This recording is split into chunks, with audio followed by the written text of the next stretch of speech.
Very good morning students. आज हम पढ़ने वाले हैं कंसेप्ट्स ऑफ यूटिलिटी। हमने प्रीवियस लेक्चर्स में देखे हैं व्हाट इज़ यूटिलिटी। यूटिलिटी का मतलब हमने क्या देखा था, when a commodity have a want satisfying power that is called as utility. अब इसका मतलब क्या होता है, जब कोई पर्सन कोई कमोडिटी कंज्यूम करता है और वो कमोडिटी कंज्यूम करने के बाद जब वो अगर वो कमोडिटी उसके वांट सेटिस्फाई करता है तो उसको वो कमोडिटी उस पर्सन के वांट्स को सेटिस्फाई कर रहा है और इसीलिए उसको क्या बोलेंगे, हम यूटिलिटी बोलेंगे। जैसे यहाँ पे हमें दो कंसेप्ट्स पढ़ने हैं, total utility and marginal utility. Total utility क्या होता है और मार्जिनल यूटिलिटी क्या होता है, हम आज ये देखने वाले हैं। जैसे टोटल यूटिलिटी मतलब कोई भी पर्सन जब कोई कोई सेम गुड्स या सेम कमोडिटी कंज्यूम करता है तो वो कमोडिटी कंज्यूम करने के बाद उसको मिलने वाला total satisfaction, total usage of that satisfying power of that particular commodity is called total utility. और जैसे यहाँ पे लिखा है, total utility refers to the aggregate of utility derived by the consumer from all units of a commodity consumed. It is an aggregate of utility from all successive unit of a commodity consumed. जैसे कोई person कोई एक commodity use कर रहा है और उस commodity एक फर्स्ट टाइम कोई एक कमोडिटी यूज़ कर रहा है, उसके बाद सेम कमोडिटी वो कंज्यूम कर रहा है, तो उस हर एक सक्सेसिव यानी हर एक नए कमोडिटी या हर एक गुड्स को कंज्यूम करने के बाद उसको मिलने वाला एग्रीगेट सेटिस्फैक्शन मतलब टोटल यूटिलिटी होता है।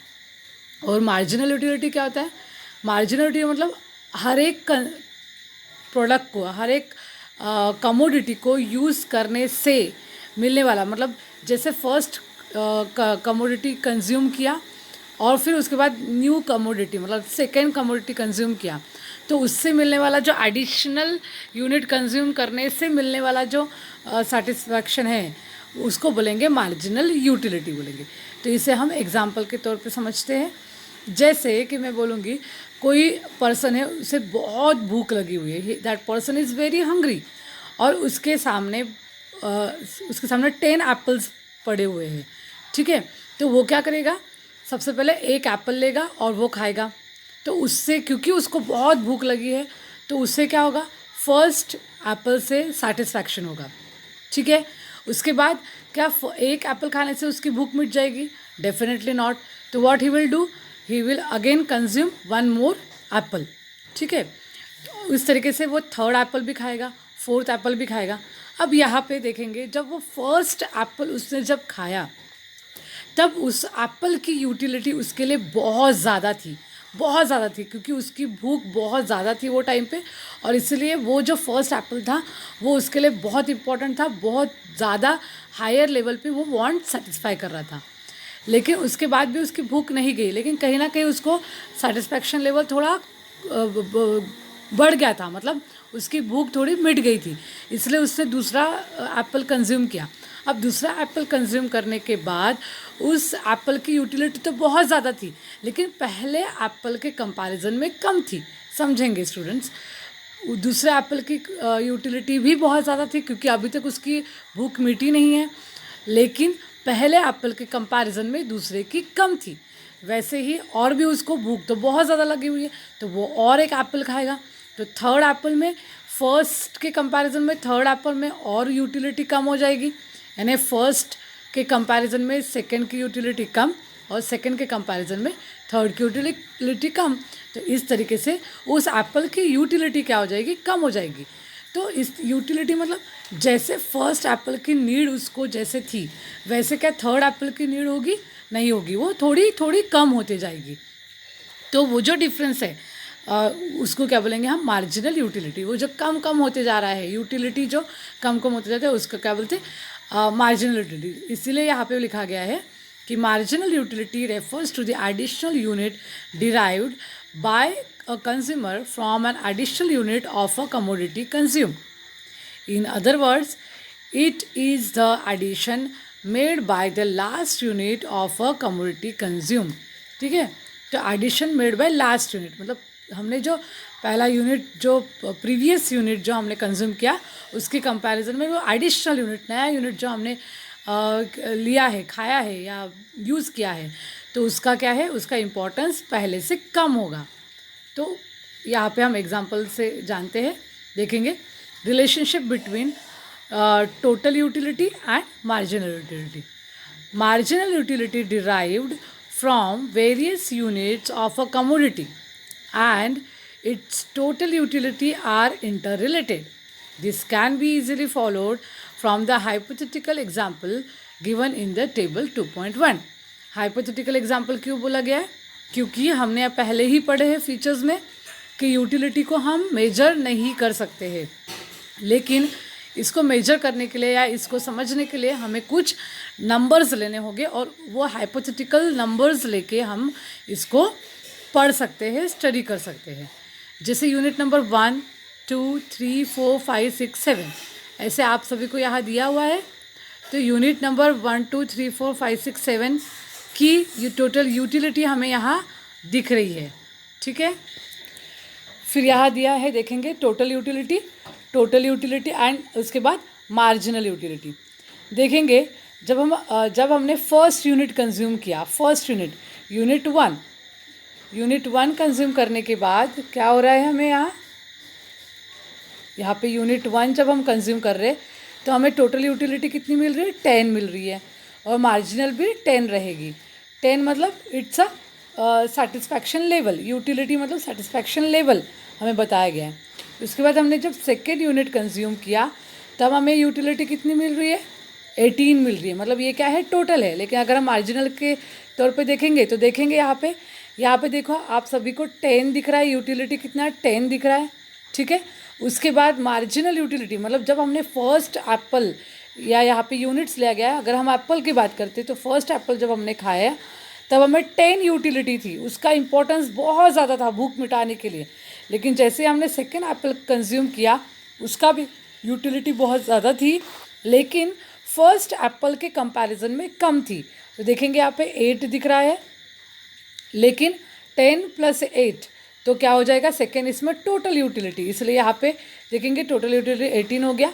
उसी तरीके से जब हम थर्ड एप्पल कंज्यूम करेंगे तब सेकेंड एप्पल के कंपैरिजन में थर्ड एप्पल में हमें यूटिलिटी क्या हो जाएगी, उस एप्पल की कम हो जाएगी, जो कि 6 ले रहे हैं हम।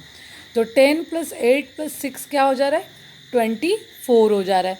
उसके बाद फोर्थ एप्पल जब हम कंज्यूम करेंगे तब हमें यूटिलिटी कितनी मिल रही है, 4 मतलब फोर्थ एप्पल की यूटिलिटी देखेंगे। जैसे जैसे हम same product same commodity consume करते हैं, हम एप्पल खाए जा रहे हैं, हम कितना एप्पल खाएंगे, हर एक एप्पल हमें पहले एप्पल के जितना सेटिस्फेक्शन नहीं देगा, तो वो सेटिस्फेक्शन लेवल क्या हो जाएगा, कम कम होती जाएगा। इसलिए मार्जिनल जितना एडिशनल यूनिट आप सेम यूनिट कंज्यूम करते जाओगे उतना उसका जो यूटिलिटी जो है वो कम होते जाएगी।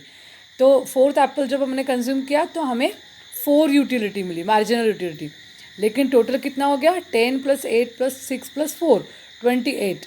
ठीक है, उसके बाद जब हमने फिफ्थ एप्पल कंज्यूम किया तो हमें बहुत कम यानी 2 की यूटिलिटी मिली, 2 यूटिलिटी मिली है। तो इसका मतलब इन सब का टोटल कितना हो जाएगा, 30। तो 30 की यूटिलिटी मिल रही है। मतलब आप यहाँ पे देख सकते हैं, यहाँ पे भी उस एप्पल का इम्पोर्टेंस है। देखो हम कोई भी कमोडिटी जब तक कंज्यूम करेंगे, हम एप्पल तब तक खाएंगे जब तक हमारी इच्छा हो रही है, मतलब जब तक हमारी भूख नहीं मिट रही है। भूख मिटने के बाद भी हम थोड़ा कंज्यूम करेंगे, तो जब तक कि हमें उसको खाने की इच्छा ख़त्म ना हो तब तक हम उसको कंज्यूम करेंगे, क्योंकि हमारे सामने 10 एप्पल्स पड़े हुए हैं। तो फिफ्थ एप्पल में मुझे कितना सेटिस्फेक्शन मिल रहा है, मार्जिनल यूटिलिटी 2 मिल रही है, और इस तरीके से टोटल कितनी मिल रही है, 30 मिल रही है। अब यहाँ पे क्या हो रहा है, जैसे ही मैं सिक्स्थ एप्पल कंज्यूम कर रही हूँ, जैसे ही मैं सिक्स्थ एप्पल कंज्यूम करूँगी तो वहाँ क्या होगा, मुझे 0 लेवल का सेटिस्फेक्शन मिलेगा। यानी मैं खा तो रही हूँ लेकिन उसकी ना मुझे नीड है और ना ही वो मेरी भूख मिटा पा रहा है और ना ही मेरी इतनी इच्छा है वो खाने की, लेकिन मैं खा रही हूँ क्योंकि अभी भी शायद थोड़ी इच्छा बच रही होगी तो मैंने खाया, लेकिन उससे सेटिस्फेक्शन यानी यूटिलिटी उसकी कुछ भी नहीं है, उसका कुछ भी यूज़ नहीं है। और यहाँ पे इसलिए 0 होने की वजह से ये कितना आ गया, 30 आ गया। आप अब यहाँ पे जो है ये क्या हो गया, 30 आ गया। अब इसके बाद अगर मैं एप्पल कंज्यूम करती हूँ, सुनेंगे ध्यान से, ध्यान देंगे, यहाँ पे अगर इसके बाद भी मैं अगर एप्पल कंज्यूम करते ही रहूँगी तो मुझे वो जो सेटिस्फैक्शन लेवल है वो माइनस में चले जाएगा, मतलब डिससेटिस्फैक्शन देगा। यानी अब ऐसा होगा कि मैं एप्पल कंज्यूम कर रही हूँ लेकिन ज़बरदस्ती कर रही हूँ, मेरी इच्छा नहीं है, ना ही मुझे खाना है, लेकिन फिर भी मुझे ज़बरदस्ती वो खाना पड़ रहा है, ये बात हो जाएगी। तो इसलिए यहाँ पे देखो -2 में चले गया सेटिस्फैक्शन लेवल, और यहाँ पे क्या हो जाएगा, डिमिनिशिंग हो जाएगा, डिक्रीज़ हो जाएगा। यहाँ पे आप देख सकते 30 से कहाँ आ गया, -2 कर दिए तो 28 आ गया। तो 7th में हमने एप्पल जब कंज्यूम किया तो टोटल यूटिलिटी क्या होगा, डिक्रीजिंग होगा। देखेंगे यहाँ पे हम टोटल कर रहे हैं, सबकी टोटल कर रहे हैं, तो टोटल यूटिलिटी क्या हो जाएगा, डिक्रीज होते जाएगा, और मार्जिनल यूटिलिटी माइनस में जाएगा, क्योंकि हमें एक और एक्स्ट्रा एप्पल खाने से डिससेटिस्फैक्शन बढ़ने वाला है, ना कि उससे कोई यूटिलिटी मिलने वाली है। तो इस तरीके से क्या हो गया, ये मार्जिनल यूटिलिटी का टेबल हो गया। अब इसी को हम क्या करते हैं, हम इसी को हम अब टेबल में इसी का हमें ग्राफ बनाना है, ठीक है। On the basis of table 2.1 total utility and marginal utility curves TU and MU can be derived with the following diagram. अब आपको एक्स एक्सिस और वाई एक्सिस निकालने हैं। यहाँ पे एक्स एक्सिस में क्या लिखा हुआ है, देखेंगे यहाँ पे लिखा है unit of a commodity x, ठीक है, और यहाँ पे लिखा है टोटल एंड मार्जिनल यूटिलिटी। यहाँ पे क्या है, यूनिट ऑफ कमोडिटी है ना, 1 2 3 4 जो टेबल में यूनिट ऑफ कमोडिटी लिखा था वो हम एक्स एक्सिस पे लिखेंगे, और वाई एक्सिस पे टोटल एंड मार्जिनल यूटिलिटी दोनों हम ड्रॉ करने वाले हैं, ठीक है। अब यहाँ पे देखेंगे, जैसे ही देखो यहाँ पे 1 जब था तब हमारा सेटिस्फेक्शन कितना था, सेटिस्फेक्शन लेवल 10 था। देखेंगे 8 के ऊपर ये 10 आ रहा है। हम टोटल यूटिलिटी की पहले बात करते हैं, टोटल यूटिलिटी कर्व हम बनाएंगे पहले। तो टोटल यूटिलिटी क्या होता है, बढ़ते जाता है ना, पहले 10 था, फिर सेकंड जब यूनिट कंज्यूम किया तब 18 हो गया था, ये 18 पे पॉइंट, फिर थर्ड जब यूटिलिटी थी तब हमारा 24 हो गया था, फिर फोर्थ यूनिट में तुमको क्या करना है, प्लॉट करने हैं सारे पॉइंट्स, 28 हो गया था, और फिफ्थ यूनिट पे 30 हो गया था, और सिक्स्थ यूनिट पे क्या हो गया था, फिर से 30 हो गया था। तो जहाँ पे ये जब सेटिस्फैक्शन यानी यूटिलिटी लेवल जो है सेम आने लगता है, जिस पॉइंट पे सेम आता है तो उसे क्या बोलते हैं, पॉइंट ऑफ सैटिस्फैक्शन। ये आपको याद रखना है। पॉइंट ऑफ सैटिस्फैक्शन कब बोलते हैं, वो पॉइंट जब जो यूटिलिटी जो है वो सेम लेवल पे आ जाती है, तो उसको क्या बोलते हैं, पॉइंट ऑफ सैटिस्फैक्शन। ये कौन सा पॉइंट है, जब हमारी सेटिस्फैक्शन हायर लेवल पे पहुंच जाता है, यानी इसके बाद हमें वो प्रोडक्ट की कोई ज़रूरत नहीं होती है, हमें वो प्रोडक्ट नहीं उसकी नीड होती है, हमारा सेटिस्फैक्शन एकदम हायर लेवल पे पहुंच जाता है, हमें वो प्रोडक्ट की अभी कोई नीड नहीं होती है, कोई यूटिलिटी नहीं होती है वो पॉइंट। अब उसके बाद टोटल यूटिलिटी जब हम 7th यूनिट कंज्यूम करते हैं तो टोटल यूटिलिटी नीचे आता है ना, 28 पे देखेंगे, इसलिए कब ऐसा नीचे आ रहा है तो टोटल यूटिलिटी डिक्रीज़ होती है। अब मार्जिनल यूटिलिटी देखते हैं। पहले प्रोडक्ट में ये था 10 ही था, फिर 8 हो गया था, है ना, फिर पॉइंट प्लॉट करेंगे हम, फिर 8 के बाद हमारा 4 हो गया था, फिर डिक्रीजिंग हो रहा है वो 2, एंड देन ये 0 तक आ गया था। ये 0 यहाँ पे सैटिस्फैक्शन पॉइंट ऑफ सैटिस्फैक्शन, जहाँ ज़ीरो मार्जिनल यूटिलिटी रहेगी वहाँ सैटिस्फैक्शन पॉइंट रहेगा, और यहाँ पे 7 में माइनस आ गया था, देखेंगे यहाँ पे माइनस पे आ गया है, -2, ठीक है। तो इस अब ये जो -2 है, -2 जो पॉइंट लिखा है यहाँ पे आप देखेंगे, आपके बुक में भी दिया हुआ है, यहाँ पे एक ऐसा प्लॉट करके दिया है शेडेड, वो क्या हो गया, डिस यूटिलिटी लेवल या डिस यूटिलिटी कर्व, यानी जब डिक्रीजिंग माइनस में आने लगता है सेटिस्फैक्शन यूटिलिटी लेवल, तो उसे क्या बोला गया, डिस यूटिलिटी कर्व। तो इस तरीके से क्या है, ये आपका टेबल हो गया मार्जिनल यूटिलिटी का एंड टोटल यूटिलिटी, और ये हो गया टोटल एंड मार्जिनल यूटिलिटी का कर्व ग्राफ। तो इस तरीके से आपको ये क्वेश्चन आता है बोर्ड के पेपर में, और आपको इसकी अच्छे से तैयारी करनी है। हम आगे के जो टॉपिक्स हैं हम नेक्स्ट लेक्चर में पढ़ेंगे। Thank you so much.